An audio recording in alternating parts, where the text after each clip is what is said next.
tal? ¿Cómo están? Bienvenidos a Voz Ciudadana. En nuestro programa el día de hoy vamos a hablar sobre la aprobación de hace poco del sueldo mínimo a 930 soles. Ha subido 80 soles, lo que es la remuneración mínima vital. Para conversar sobre este tema está con nosotros Mario Pasco Lizárraga, quien es miembro del Comité Laboral de la Cámara de Comercio de Lima y abogado del estudio Rodrigo Elías y Medrano. Bienvenido, doctor Pasco, así como también el doctor Boris Sebastián Araujo, quien es abogado laboralista del estudio Muñiz. Le damos la bienvenida a ambos. Gracias, Mario, para poder tratar este tema que a algunos les preocupa y pues a otros los alivia en algo, ¿no? Básicamente a los empleados, ¿no?, que recién pues están ingresando a laborar, un poco como que los alivia. Dicen, me va a pagar 930 soles, ¿no? Antes era menos.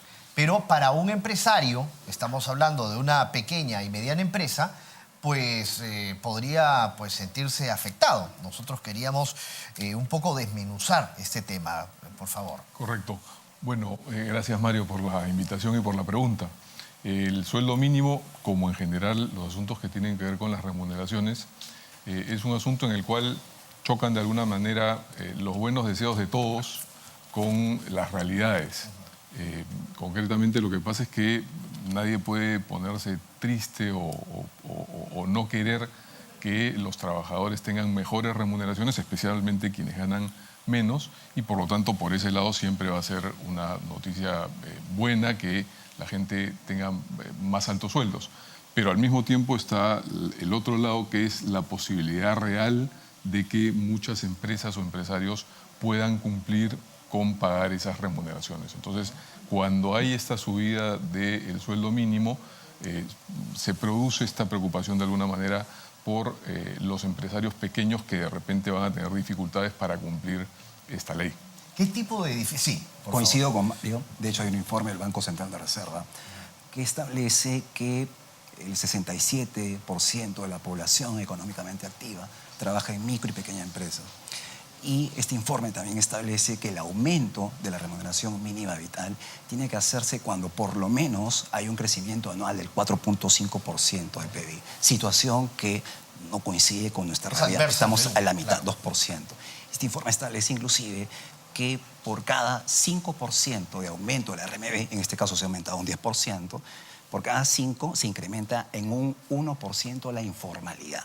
Actualmente estamos en un 75% y este incremento de 20% implicaría que aumente la informalidad a 77%, lo cual se aleja de un objetivo nacional que es la reducción de la informalidad. Ahora, preocupa mucho también, sin duda, lo que ha dicho pues, el Banco Central de Reserva, ¿no?, que este aumento en la remuneración mínima vital podría también llevar a que haya menos plazas de trabajo, o sea, que no se quiera contratar. Es correcto.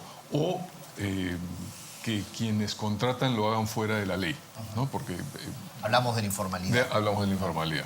Estamos en un país en el cual gran parte de los empleadores no cumplen con sus obligaciones en materia laboral y tributaria, y la preocupación siempre que las reglas laborales hacen que los costos crezcan es precisamente que vaya a haber muchos de los empleadores que están justo en la línea de poder cumplir, que decidan ya no estar del lado de la legalidad.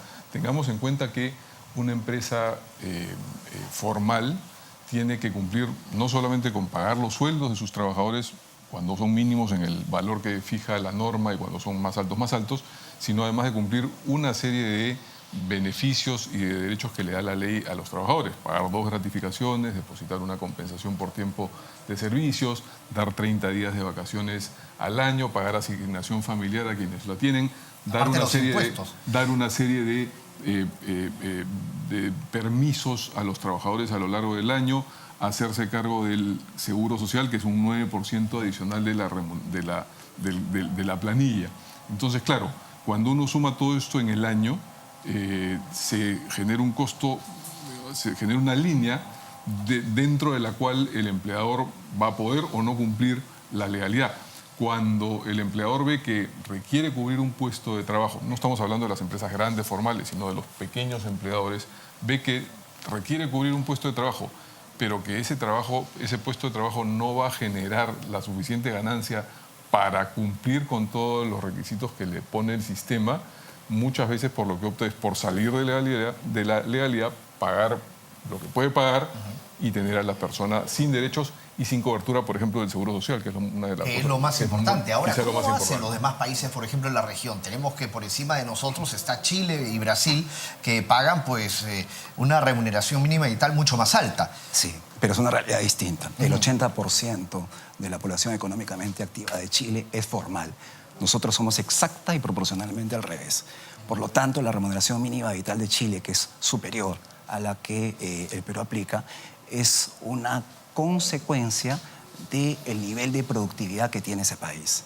De hecho, la brecha que hoy por hoy genera lo que comentaba Mario respecto de ese porcentaje del sector informal con este aumento, según, vuelvo a citar el informe del BCR, aumentaría. Por eso es que compararnos con otros países es válido en la medida que ese par a comparar sea un país con características muy similares al porcentaje de crecimiento económico del Perú y al porcentaje de informalidad del Perú. En esa medida, compararnos con países como Chile o Brasil es una comparación que se ha dicho mucho, pero es una comparación que es injusta. ¿Se puede catalogar de irresponsable este aumento del salario mínimo vital en condiciones en las que se encuentra el Perú actualmente económicamente? No sé si llegaríamos a tanto, ¿no? Ajá. Yo creo que la forma como se dio no fue la mejor. Quizá el último día antes de un cambio en la presidencia de la República, quizá hubiera sido mejor que la decisión la tome el nuevo presidente o el presidente que ha tomado el mando. Pero fuera de eso, lo cierto es que cada cierto tiempo se tiene que dar este ajuste. Este ajuste, conforme al artículo 24 de la Constitución, le toca darlo y ejecutarlo al Estado, al gobierno, con intervención o con conocimiento previo y discusión con los representantes de los empleadores y de los trabajadores, cosa que se cumple usualmente, por lo menos en lo formal, pero claro, el gobierno termina tomando una decisión autónomamente. Es importante, me parece, Mario, tener en cuenta lo siguiente.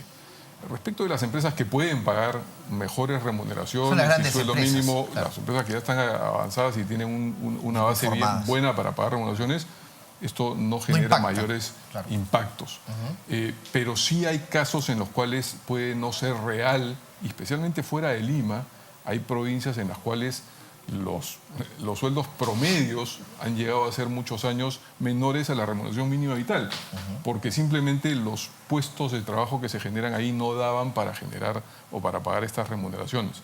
Entonces, desde hace mucho tiempo que se está tratando, o hay muchas voces que opinan que debería pasarse a un sistema de remuneraciones mínimas diferenciadas por regiones o por tamaño de las empresas o en base a alguno de estos factores que pueda permitir una modulación de la regla de modo tal que se pueda cumplir mejor. Lo importante de la regla no solamente es darla, sino principalmente que se cumpla. Y eso es lo que muchas veces en nuestro sistema laboral no se logra, porque nos dedicamos a generar derechos y prestaciones que sería ideal que todos las pudieran dar y todos las pudieran tener, pero que en la práctica no son viables para muchos empleadores. Claro, puede llegar a ser toda una fantasía también, ¿no? Sí, de hecho no hay capacidad de pago de las empresas. De pago. Sí, porque la variable que le faltó tener en cuenta al gobierno al momento de estampar la firma del Decreto Supremo fue verificar que no había un crecimiento del 4.5%, que es una data del BCR. Creo que en esa medida la decisión debió haber sido no aumento de la remuneración mínima vital. Entonces, ¿qué debió hacerse, ¿no?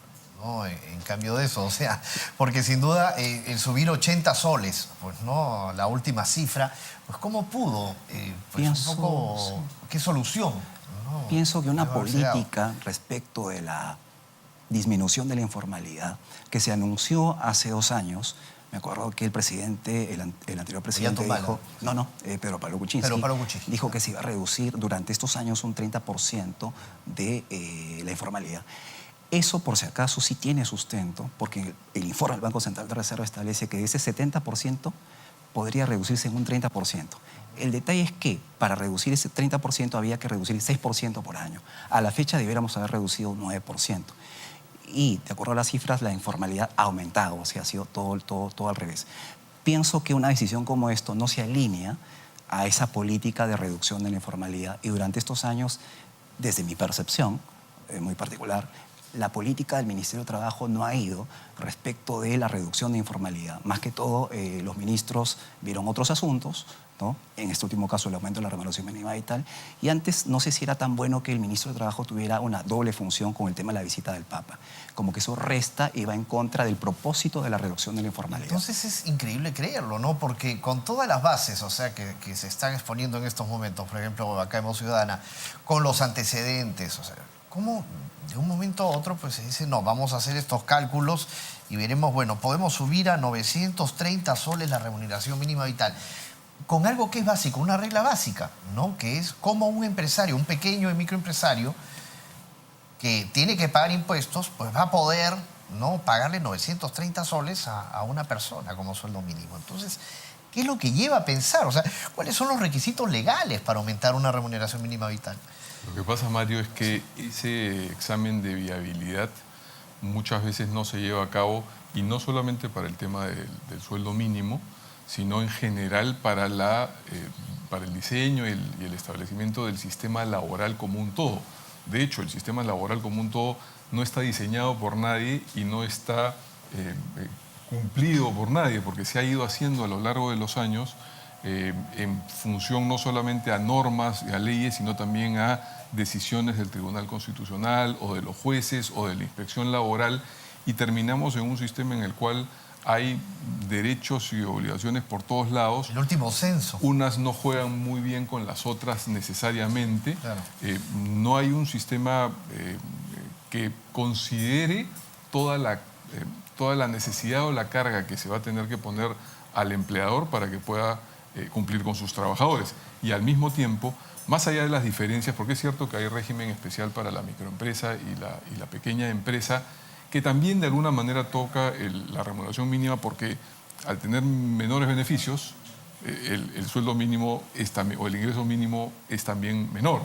No hay un empleador que calcule sus costos en función a cuánto le cuesta el sueldo mensual del trabajador. Todos lo calculan en función al costo anual de un empleo, ¿no? Pero eso no lo entiende, por ejemplo, un empleado, ¿no? O sea, bueno, para el empleado es evidente que lo que le importa obviamente es lo que recibe en el mes, Esa es ¿no? la percepción. De hecho, la percepción que se tiene es que, claro, todo aumento es bueno y con esa idea se quedan varios. La realidad es que de cara a esta situación, el 67% de trabajadores en el Perú recibe menos que la remuneración mínima vital. Y eso es algo que no se tiene en cuenta dentro de esta percepción. vamos a seguir conversando, vamos a ir a las encuestas en la calle a ver qué piensa pues la ciudadanía en torno a este aumento, 80 soles en la remuneración mínima vital, que asciende a 930 soles. Y retornamos conversando sobre este tema tan interesante aquí en Voz Ciudadana. Adelante.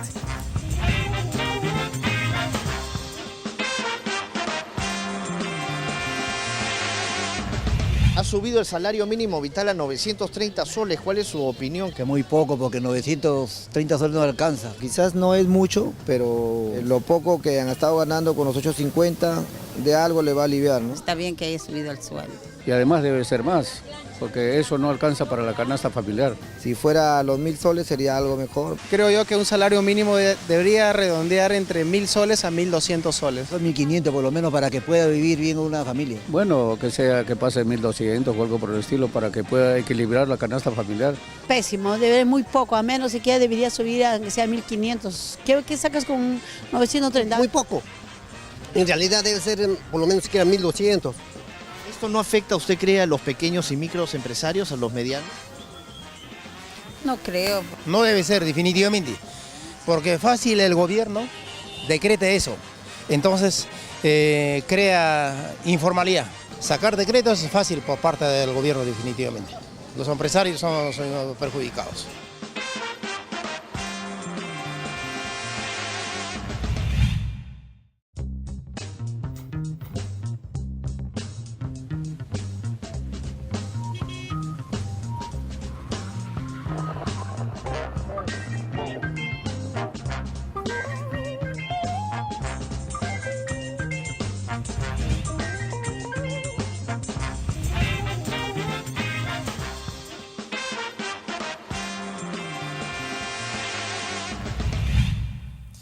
Bien, es interesante sin duda lo que hemos podido escuchar antes de ir a la pausa, lo que piensa la ciudadanía en las calles en torno a la remuneración mínima vital. Hay de todo, ¿no? Hemos podido conversar con empresarios y también con la ciudadanía, con la gente joven básicamente, porque ellos son los más interesados, ¿no?, en este tema. Pero bueno, yendo a las bases, ¿no?, a los requisitos legales, por ejemplo, que hablábamos para aumentar la remuneración mínima vital, queríamos llegar mucho más a ese fondo. Bueno, como comentamos más temprano, el artículo 24 de la Constitución dice que las remuneraciones mínimas se fijan por parte del Estado con intervención de los empleadores y los trabajadores. Esto se ha derivado o se ha encaminado a través del Consejo Nacional del Trabajo, que es precisamente un órgano en el cual se juntan representantes del gobierno, representantes de las centrales sindicales y de los gremios empresariales y discuten una serie de temas, no solamente el sueldo mínimo, pero también, muchas veces principalmente, el sueldo mínimo. ¿El censo ha podido ser también clave quizás para poder medir cómo nos encontramos? Debería ser uno de los factores que utilice el Consejo a la hora de llevar a cabo estos consensos que se supone que se deberían poder lograr.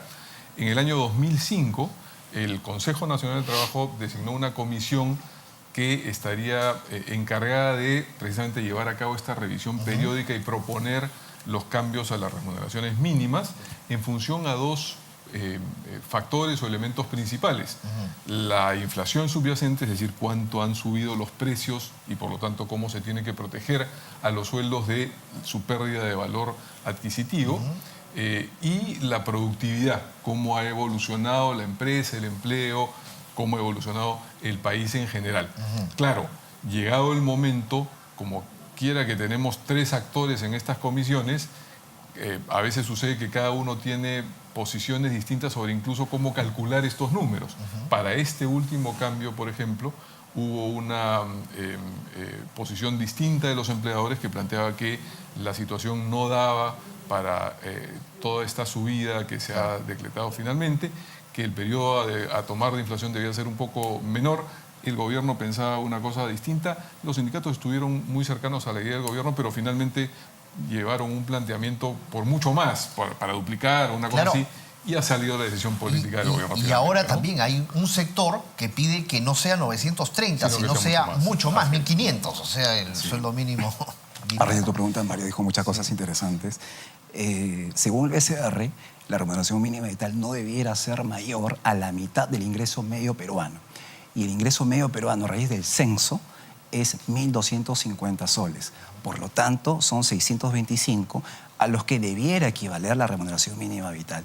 Notamos que hay 300 soles aproximados de diferencia, lo cual aumenta la informalidad. De hecho, este informe establece, el del Banco Central de Reserva, que solamente se puede hacer un intento de homologación del sueldo medio cuando hay productividad. Si no hay eso, no debiera haber una decisión de aumento. Ahora, doctor Sebastiani, ¿qué soluciones se podrían tener, por ejemplo, para lo que es la problemática laboral? Porque existe una problemática laboral actual, independientemente del sueldo mínimo vital. ¿Cuáles son aquellas soluciones para que no se vean perjudicados ni los empleados ni los empleadores? Primero, pienso que es necesario que se transparente la realidad peruana y se concientice que 70% de la población económicamente activa está postergada del seguro social, de pensiones de jubilación y de beneficios legales. Segundo, es importante que se comunique que los costos laborales en el Perú son bastante altos en comparación de otras regiones que están en similitud económica con nosotros. Lo tercero es que haya voluntad política de gobierno pensando en un futuro y no para solucionar el momento. Y que toda medida política laboral se haga pensando en el gran propósito de la reducción de la informalidad. Por lo tanto, cualquier proyecto legislativo, por ejemplo, ese de ampliar la licencia de paternidad a 10 días o el aumento del RMD, obedecen a percepciones de mejora para un mundo elitista del 30% de formalidad laboral.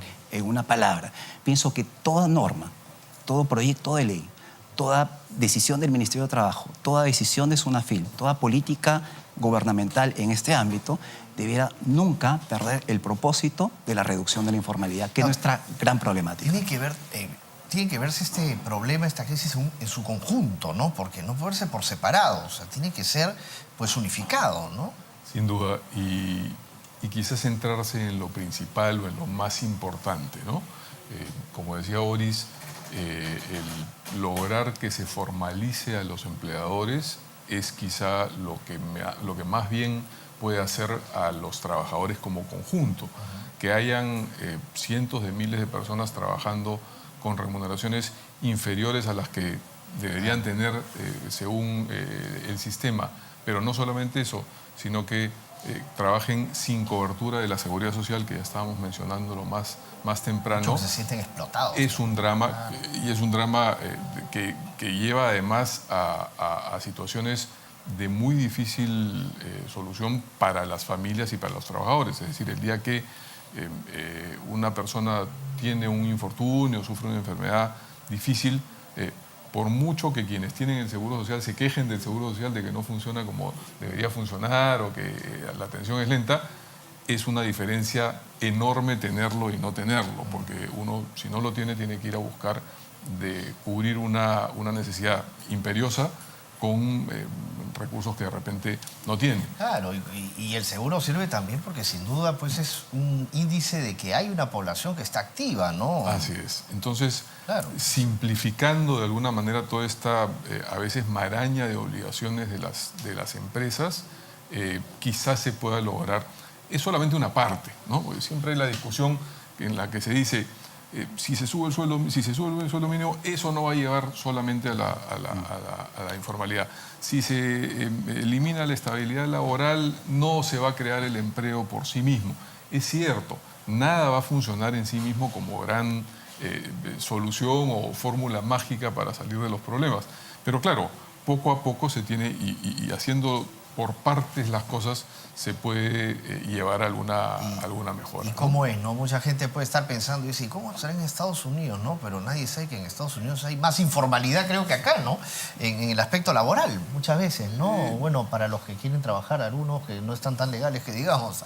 Hay ilegalidad, claro, principalmente por el tema migratorio, sí, pero no en el sistema como tal. Claro. El sistema es mucho más simple. Claro. No hay es mucho más simple. Las remuneraciones mínimas son por horas y se pagan las horas que se trabajan y no hay mucho más. Claro. Pero claro, ese mínimo que gana la gente lo pone en mucha mejor condición probablemente que ganar un mínimo con beneficios acá.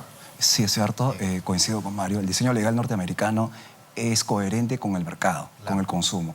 De hecho, el legislador americano entiende que el empleador puede contratar fácilmente, desvincular fácilmente, pagar en función proporcional a la productividad o valor que genera ese trabajador respecto a la organización. Bueno, y el nivel también, ¿no? O sea, el nivel económico también en el cual se mueve también en Estados Unidos es completamente distinto, pues, ¿no? Y cuando hay que pagar impuestos, pues allá tienen que pagar impuestos, pues, ¿no? O sea, es como se dice, una norma, ¿no?